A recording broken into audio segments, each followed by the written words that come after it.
evening of December 7th, 2000, Trevor Deely went to his office's Christmas party at a nightclub down the street from the Bank of Ireland in Dublin, where he had been working in the IT department for about a year.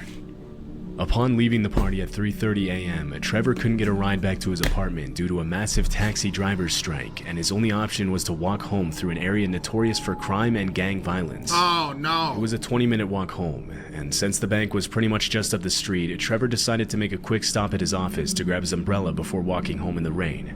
Strangely, the bank's CCTV footage shows a man dressed in black standing behind one of the pillars of the bank's gate. The man can be seen standing there for almost half an hour before Trevor arrives. A little after 3:30, the man in black pulls out his cell phone to take a call, and cell phone? They had cell phones in 2000? A few seconds later, Trevor walks by, also on the phone. Police later determined that at that exact time, Trevor had made a phone call to a coworker who was still at the bank. The CCTV video shows Trevor arriving at the bank's front gate, and a second man dressed in black steps out of the shadows to talk to him. Trevor ends his call as he opens the gate and talks to the man in black. It doesn't look like they know each other, but Trevor doesn't seem to be scared or concerned. The man simply stands by the gate as Trevor walks in, and a few minutes later, the man in black walks out of the camera's view.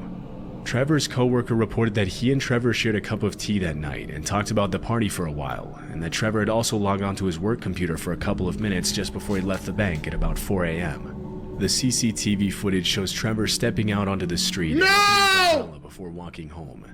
He didn't appear to be followed, and a few minutes later at about 4:06 a.m. he made a call to a friend to let him know that everything was alright and that he was on his way home. But since his friend was still asleep, he left a voicemail.